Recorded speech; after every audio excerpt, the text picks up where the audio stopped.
Good morning students. तो देखिए आज आव्यू का परिवर्त पढ़ना है। अगला टॉपिक जो हमारा है यानी ट्रांसपोज ऑफ अ मैट्रिक्स पढ़ना है हमें। ठीक है, मैट्रिक्स का ट्रांसपोज क्या होता है या आव्यू का परिवर्त क्या होता है यह समझना है। काफ़ी आसान है और बहुत ही सरल है। ठीक है, और इसके आगे कुछ और अच्छे टॉपिक पढ़ने हैं। यानी आज का जो वीडियो है यह आपके लिए बहुत ज़्यादा हेल्पफुल रहेगा। काफ़ी ज़्यादा यहाँ से क्वेश्चन पेपर में आते हैं। ठीक है, तो चलिए देखते हैं सबसे पहले ये है क्या। तो सबसे पहली चीज़ देखिए, और भी काफ़ी चीज़ें पढ़नी हैं वो देखेंगे बाद में, पहले आज की चीज़ देखते हैं।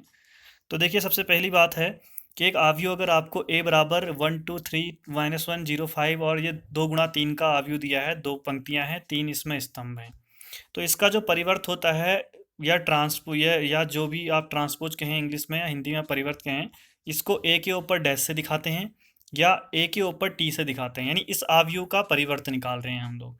a के ऊपर t दिखा रहे हैं, ट्रांसपोज इसलिए लगाया है, और डैश लगा रखा है कि एक इसका सिंबल बना दिया है दिखाने का एक तरीका।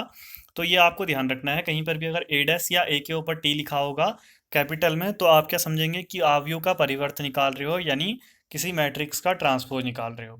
तो उसमें होता क्या है कि जो पंक्ति है, ये पंक्तियां जो होती हैं ये स्तंभ के रूप में आती हैं। यानी पहली पंक्ति पहला स्तंभ बन जाएगा, यानी ये है पहली पंक्ति 1 2 3, ये पहले स्तंभ में आ गया, और जो दूसरी पंक्ति है ये दूसरे स्तंभ में आ गया। ठीक है, अब इसमें देखो 1 2 3 पंक्तियां, दो स्तंभ, यानी जो आपकी कोटि है वो 3 × 2 हो गई।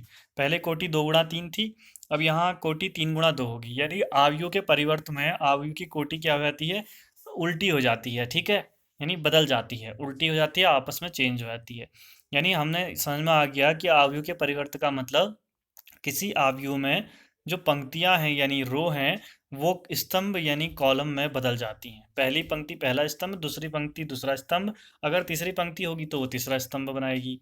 इस तरह से पूरा आव्यूह बदल जाता है और सारे अवयव वही रहते हैं। ठीक है, काफ़ी आसान है। चलिए फिर इससे आगे कुछ इसके गुणधर्म भी देख लेते हैं। जो आव्यूह का परिवर्त है इसके कुछ गुणधर्म है, यानी properties of transpose of A matrix. कुछ गुण हैं इसके, जैसे कि ए का आप परिवर्त निकालो और उसके बाहर से फिर और परिवर्त, यानी देखो यहाँ पर 2 बार डैश लगा रखा है, आप देख सकते हो कि एक बार डैश लगाया है फिर दोबारा, यानी 2 बार परिवर्त करते हैं जब किसी आव्यूह का, तो वही आव्यूह वापस आ जाता है। ये गुण है। आप चाहो तो किसी एक आव्यूह को लेकर इसको दिखा भी सकते हो। अभी आगे एक प्रश्न आएगा उसमें हम इसको करके दिखाएंगे इन चारों गुणों को। तो अगला, अगर एक अचर है कोई के, यानी कोई संख्या है, वो अगर किसी आव्यूह के साथ गुणा हो और उसके बाद आप उसका परिवर्तन निकालो डैश, या आप उसको बाहर रखो और आव्यूह का परिवर्तन निकाल के गुणा करो, तो दोनों में क्या होता है, बराबर आता है उत्तर। यानी जब के अंदर होगा तो के बाहर आ जाता है अपने आप, और ए का ऊपर ट्रांसपोज है यानी जो परिवर्त है वो वैसा ही रहेगा। समझ गए। उसके बाद देखिए आगे दिया है a प्लस बी का आप डैश निकालोगे जब, तो ये डैश जो है a के साथ भी चले जाएगा और b के साथ भी चले जाएगा, यानी जो परिवर्त है वो a के साथ और b के साथ दोनों के साथ चले जाता है। ठीक है, यानी LHS वाला और RHS वाला हिस्सा बराबर होता है। आगे देखिए, अगर ये है सबसे इंपॉर्टेंट जिससे प्रश्न आते हैं और जो कई बार ऐसे पूछ लिया जाता है 1 नंबर वाले क्वेश्चनों में, ए और बी का गुणा कर रहे हैं आप दो आव्यूह का और फिर परिवर्तन निकाल रहे हैं, तो जब निकालेंगे तो ऐसा नहीं कि ए और बी के साथ चले जाएगा सीधे ही। कब जाए, कैसे जाएगा, पहले ए बी उल्टा हो जाएगा बी ए और फिर डैश जाएगा, यानी ए बी का डैश बराबर बी डैश ए डैश, यानी वो उल्टा हो जाता है आपस में और फिर उसके ऊपर परिवर्तन लगता है। ठीक है, चारों आपके लिए काफ़ी ज़्यादा महत्वपूर्ण है, प्रयोग भी होंगे, लेकिन जो चौथा है ये काफ़ी ज़्यादा इंपॉर्टेंट है। इससे रिलेटेड क्वेश्चन पूछ सकता है या 1 नंबर वाले क्वेश्चन में भी इसको पूछ सकता है। ठीक है, कहीं पर भी इसको पूछ सकता है, ये मत सोचना कि वो सिर्फ 1 नंबर में पूछेगा, 4 में नहीं, 4 नंबर में भी पूछ सकता है। अब आपको ए और बी दो आव्यूह दिए हैं, आपको ये दिखाना है, इसको सिद्ध करके दिखाना है ए डैश का डैश बराबर ए, यानी LHS में रखेंगे हम ए की जगह, LHS करते हैं ए डैश का डैश एक ही जगह रखा, एक बार डैश और फिर ब्रैकेट के बाहर से दोबारा डैश लगा रखा है। तो पहले अंदर वाले को हल करेंगे, तो जो ये पंक्ति है पहली वाली ये स्तंभ में लिख दी मैंने, और दूसरी पंक्ति को भी दूसरे स्तंभ में लिख दिया, तो पहला वाला डैश तो हट गया ये वाला। ठीक है, अब ये बाहर वाला डैश बचा है, फिर दोबारा से हमें बाहर वाले डैश को हटाना है, तो फिर से पंक्ति जो है पहले स्तंभ में, दूसरी पंक्ति दूसरे स्तंभ में, तीसरी पंक्ति तीसरे स्तंभ में आ गया। अब देखो ये जो चीज़ आई है ना, यही तो ऊपर ए था, तो यानी यही चीज़ ए के बराबर थी, यानी RHS के बराबर आ गया। तो पहले आई हमारा गुणधर्म या प्रॉपर्टी से यहाँ पर सत्यापित हो गई। दूसरे में चलेंगे, ए प्लस बी का डैश बराबर ए डैश प्लस बी डैश, ये भी दिखाना है आपको। तो आप क्या करोगे, LHS में भी ए की जगह मान रखो, बी की जगह रखो और पूरे के बाहर से डैश लगाओ, बराबर ए के ऊपर डैश लगा दो, ठीक है, और बी के ऊपर डैश। अब LHS को अलग RHS को अलग ऐसे हल करते रहो, देखो कि क्या उत्तर आता है। तो पहली बात एलएचएस में हमने इनको जोड़ दिया, पहले को पहले से जोड़ेंगे, 5 आया, √3 - 1, 2 धन 2 4, 4 धन 1 5, 2 धन 2 4, 0 धन 4 4, और बाहर डैश ऐसा ही रहने दिया। ठीक है। इस साइड क्या किया, इधर डैश है तो पहली पंक्ति है जो पहले स्तंभ में, दूसरी पंक्ति दूसरे स्तंभ में आ गई। इधर भी डैश है तो पहली पंक्ति पहले स्तंभ में, दूसरी पंक्ति दूसरे स्तंभ में आ गई, और डैश हट गया। अब फिर एलएचएस वाले हिस्से में तो आप देख रहे होंगे कि यहाँ डैश है, तो डैश को हटाने के लिए हमें क्या करना होगा, पहली पंक्ति को पहले स्तंभ में, दूसरी पंक्ति को दूसरे स्तंभ में। उसके बाद इधर साइड हम ऐड कर देंगे, 3 धन 2 5, 4 धन 1 5, √3 - 1, √3 - 1 हो गया, और ये इस तरह से कर देंगे। तो आप देख रहे हो कि ये और ये दोनों बराबर आ गए, यानी ये सिद्ध हो गया, प्रूव्ड हो गया। ठीक है, समझ में आ गया। काफ़ी आसान है, कोई काफ़ी टफ नहीं है, कुछ भी नहीं है, बस ए के ऊपर डैश का मतलब परिवर्त होता है, और पंक्ति जो होती हैं वो क्या होता है, स्तंभ में आ जाती हैं। ठीक है, बदल जाती हैं, या कहो कि स्तंभ पंक्ति में आ जाता है, एक ही बात है। अगला हमारे पास तीसरा, इसको भी सिद्ध करो कह रहा है। तो हमने के ऐसे रहने दिया, बी की जगह मान रख दिया, बाहर से डैश लगा दिया। एक बार के ऐसे लिखा, बी की जगह मान रख के बी का डैश लगा दिया। अंतर क्या है, अंतर सिर्फ इतना है कि यहाँ पहले के से गुणा करोगे, फिर बाहर डैश को खोलोगे, जबकि यहाँ पहले डैश को हटाओगे, फिर के से गुणा करोगे।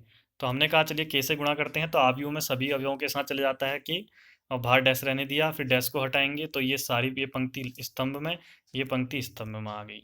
अब आरएचएस की बात करें तो ये के ऐसा ही है, इधर पहली पंक्ति पहले स्तंभ में और दूसरी पंक्ति दूसरे स्तंभ में, तो ये डैश हट जाएगा। ठीक है, उसके बाद फिर इधर भी के से अंदर गुणा कर दोगे सारे अवयवों के साथ, देखोगे दोनों तरफ बराबर आ रहा है, यानी ये सिद्ध हो गया, प्रूव्ड हो गया है।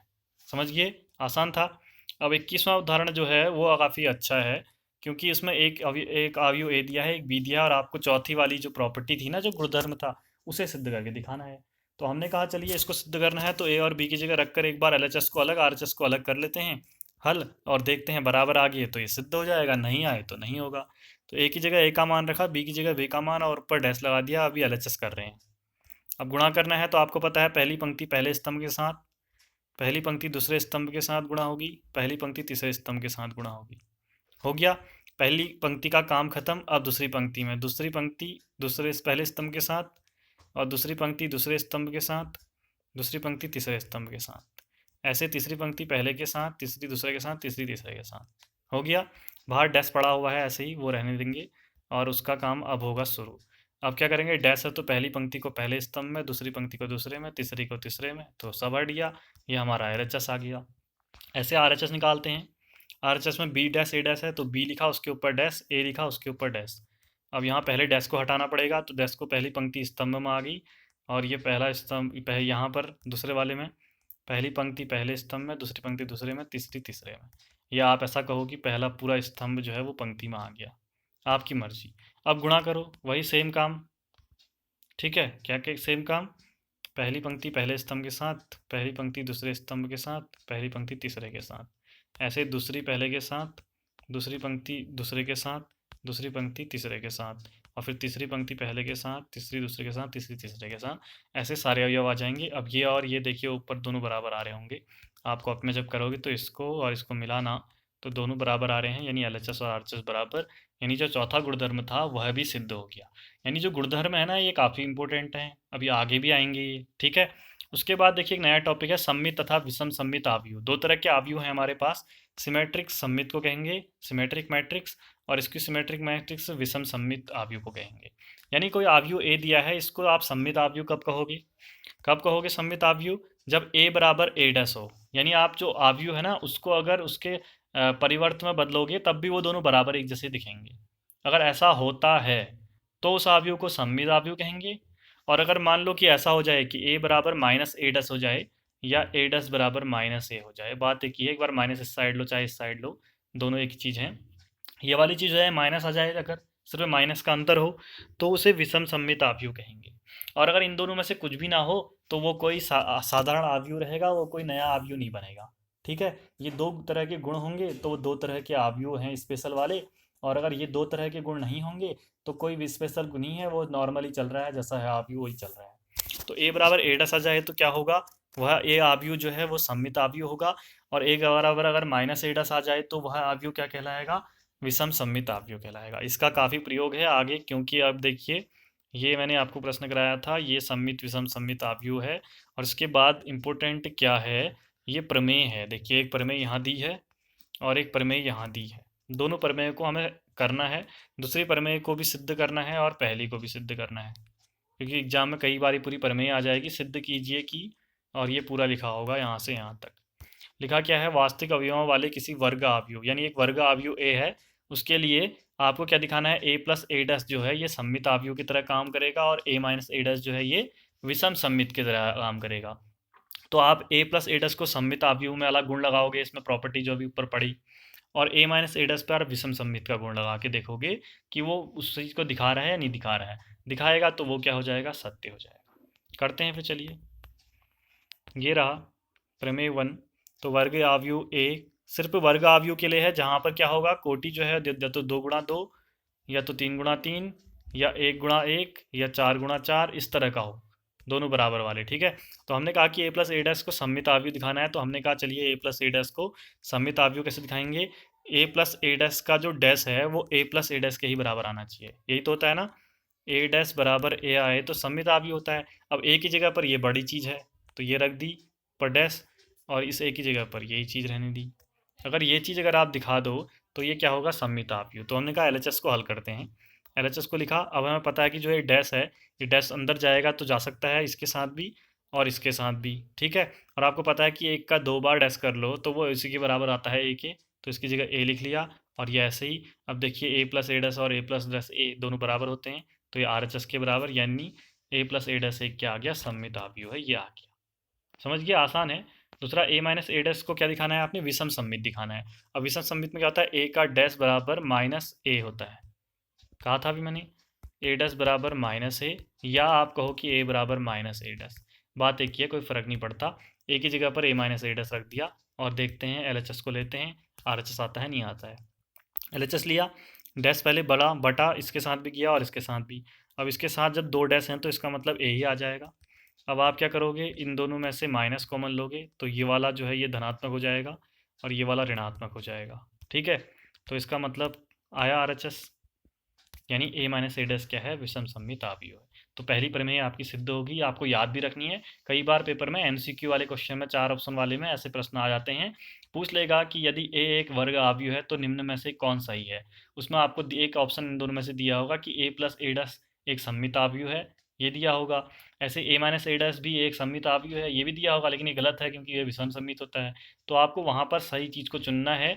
और कैसे चुन पाओगे, जब आप इन चीज़ों को दिमाग में रखे रहोगे और बार बार पढ़ोगे, ठीक है। चलिए फिर आगे बढ़ते हैं, प्रमेय नंबर 2। ये भी एक प्रमेय दी गई है वहाँ, कह रहा है किसी वर्ग आव्यूह को एक सममित और एक विषम सममित आव्यूह के योगफल के रूप में लिख सकते हैं। यानी एक वर्ग आव्यूह ए है, इसको हम सममित आव्यूह प्लस विषम सममित आव्यूह के रूप में लिखना है, और जब इन दोनों को हल करोगे ना तो इसी ए के बराबर आना चाहिए। यह चीज़ कह रहा है, तो इसको सिद्ध करो और दिखाओ, कह रहा है कैसे रखोगे। तो हमने कहा कि हम इसको ऐसे रखेंगे, जैसे एक आव्यूह ए है, अगर मैं इसको इस तरह से तोड़ लूँ, 1/2 ए प्लस ए डैश प्लस 1/2 ए माइनस ए डैश के रूप में। तो अब देखो, अगर मैं इन दोनों को हल करूँगा 2 लॉसो लेकर, तो ए प्लस ए डैश प्लस ए माइनस ए डैश आएगा। ए डैश माइनस ए डैश ये दोनों कट जाएंगे, ए और ए 2a/2 बराबर ए। यानी इसको हल कर रहा हूँ मैं जब ना आरएचएस को, तो तब भी ए ही आ रहा है, एलएचएस भी यही आ रहा है। यानी इसको हमने इसके रूप में तोड़ा है, आपको ये याद रखने पड़ेंगे। और इसमें जो पहला हिस्सा है ना, ये सममित आव्यूह की तरह काम करता है, और दूसरा वाला विषम सममित की तरह काम करता है। तो हो गया ना, एक वर्ग आव्यूह, इसको सममित आव्यूह प्लस विषम सममित आव्यूह के रूप में हम दर्शा सकते हैं। तो अब हमारे पास ये तो चलो हमने कह दिया, लेकिन इसको सममित आव्यूह दिखाओगे तभी तो बात पूरी होगी, और इसको विषम सममित दिखाओगे तब बात पूरी होगी। तो हमने यही तो, ये तो यहाँ पर खाली लिख दिया हमने इस तरह से। तो अब हमको काम करना है, इस आव्यूह को सममित आव्यूह दिखाना है और इसको विषम सममित। ये लंबा काम है और ये करना पड़ेगा, क्योंकि इस तरह की प्रमेय कई बार पेपर में ये वाली पूछी गई है, तो आपके लिए इम्पोर्टेंट है। तो हमने पहले इसके लिए काम शुरू किया। इसको अगर मैं सममित दिखाऊँ तो क्या दिखाऊँगा, इसका डैश बराबर यही चीज़ दिखाऊँगा, ठीक है, यही होना चाहिए। तो हमने कहा चलिए फिर एलएचएस ले लेते हैं, इसको लेते हैं। तो इसको हल किया, तो सबसे पहले तो 1/2 बाहर आ जाएगा और डैश है जो इसके साथ चले जाएगा। फिर यहाँ पर भी डैश अंदर जाएगा तो ए के साथ भी चले जाएगा और ए डैश के साथ भी चले जाएगा। फिर आपको पता है कि ए डैश का डैश तो ए के बराबर होता है, और बाकी सब वैसा ही है। तो आप देख रहे हो ये और ये चीज़ सेम दी गई है, तो ये आरएचएस के बराबर आ गया, यानी जो पहला वाला हिस्सा था ये एक सममित आव्यूह हो गया, ठीक है। प्रमेय काफ़ी इंपॉर्टेंट है, ऐसा नहीं प्रश्न उत्तर ही पढ़ते जा रहे हो, ठीक है। पेपर में आप देखना पुराने, तब पता चलेगा। अगला अब हमें इसको विषम सममित दिखाना है। तो इसका डैश बराबर माइनस ऑफ ये आना चाहिए, तब ये चीज़ विषम सम्मित होगी। तो हमने चलो ये तो लिख लिया, अब एलएचएस को करते हैं हम लोग हल। पहला काम, ये डैश आया 1/2 बाहर आ गया और इसके साथ चले गया, फिर ये डैश अंदर गया इसके साथ भी और इसके साथ भी, फिर आपको पता है कि इसका 2 बार डैश करोगे तो यही आएगा। फिर आप कहोगे इन दोनों में से माइनस बाहर कॉमन ले लेते हैं, ज़रूरत है हमें। माइनस कॉमन लिया तो ये वाली चीज़ प्लस हो गई आगे और ये चीज़ माइनस हो जाएगी पीछे। तो इस तरह से ये आएगा और यही चीज़ तो आपने यहाँ देखी है आरएचएस में। तो ये आरएचएस के बराबर, यानी ये चीज़ जो है एक विषम सम्मित आव्यूह हो गया। ये कई बार आपसे पूछी जाती है, पर मैं ये ध्यान रखना, एक वर्ग आव्यूह को हम लोग सम्मित और विषम सम्मित के योग में लिख सकते हैं, सबको पता है, आपको भी याद रखना है। लेकिन कैसे लिख सकते हो, तो ऐसे और ऐसे लिख सकते हो। और ये चीज़ जो है सम्मित है और ये विषम सम्मित है, ये भी आपको ध्यान रखना है, क्या पता वहाँ पे कन्फ्यूज ना करते हैं आपको। समझ गए? चलिए आगे बढ़ते हैं, फिर एक प्रश्न कर लेते हैं इससे और फिर बाकी कल करेंगे प्रश्नावली। आपको एक बी बराबर आव्यूह दिया है, देखिए पहली बात वर्ग आव्यूह है, 3 × 3 का है, 3 पंक्तियाँ हैं, 3 आपके स्तंभ हैं। अब आपसे बोला है कि इसको सम्मित आव्यूह तथा विषम सम्मित आव्यूह के योगफल के रूप में व्यक्त कीजिए। आपको पता है बी के बारे में पूछ रहा है, तो बी एक वर्ग आव्यूह लिखा है हमने, बी को हम इस तरह से दिखा सकते हैं 1/2 B plus B dash plus 1/2 B minus B dash. लेकिन आपको इस चीज़ को क्या दिखाना पड़ेगा, सम्मित दिखाना पड़ेगा, तो हमने हेडिंग बनाई, और इस चीज़ को विषम सम्मित दिखाना पड़ेगा, वो आगे बनाएंगे, पहले एक का काम कर लेते हैं। इसको सम्मित दिखाना है तो क्या करना होगा आपको, इसका डैश बराबर यही चीज़ आनी चाहिए। अब इसके एलएचएस और आरएचएस दोनों को हल करोगे बी का मान रखते हुए। पहले तो आपने वहाँ पे प्रमेय कर रहे थे, लेकिन यहाँ पर आप प्रमेय नहीं प्रश्न कर रहे हो, तो आप बी का मान रखोगे। तो हमने पहले एलएचएस हल किया, 1/2 B plus B dash, B की जगह ये, बी की जगह ये, बी डैश ऊपर डैश लगा दिया, ठीक है। अब हमने पहले डैश को हल किया, पंक्तियों को स्तंभों में बदला, और कुछ नहीं किया इस वाले स्टेप में। अगले में अब इन दोनों को जोड़ देंगे, जोड़ना आपको आता ही है, यह आएगा, आगे 1/2 है, अब 1/2 अंदर जाएगा सबके साथ, 4 के साथ गया तो 2 बना, -3 के साथ गया तो -3/2 बना। जहाँ नहीं कट रहा है वहाँ ऐसे लिखते चलोगे तो इस तरह का एक आव्यूह आ जाएगा। अब आरएचएस वाले हिस्से को हल करोगे, 1/2 बी प्लस बी डैश, तो हमने 1/2 बी की जगह ये, बी की जगह ये और डैश। पहला काम, इस बी डैश को बदलोगे, बाकी सब वैसे रहेगा, ये 3 ऐसे आ जाएंगे, और फिर उसके बाद इसको जोड़ोगे, तो जोड़ना आपको आता है, फिर 2 अंदर जाएगा बट्टे में, तो सबके साथ अब ये चीज़ जो आई है ये वाली, और जो पहले एलएचएस में आई थी, दोनों सेम आ रही हैं, तो इसका मतलब पहला वाला हिस्सा तो सिद्ध हो गया कि वो सम्मित आव्यूह है, तो एलएचएस बराबर आरएचएस। अब दूसरे हिस्से को आपने करना है, 1/2 बी माइनस बी डैश वाले को विषम सम्मित दिखाना है। इसके लिए क्या करोगे, इसका डैश बराबर माइनस ऑफ ये आना चाहिए। तो अब आपका काम ये है कि इसके एलएचएस वाले हिस्से को आप हल करो और फिर आरएचएस वाले हिस्से को भी हल करो। ये खुद करना है, करके दिखाना है, मैं चेक करूँगा बाद में जब कॉपियाँ स्कूल खुलेगा तो, ठीक है। ऐसा मत सोचना कि अभी मज़े में रह रहे हैं, तो फिर जब खुलेगा तो पता चलेगा कि क्या हो रहा था, ठीक है।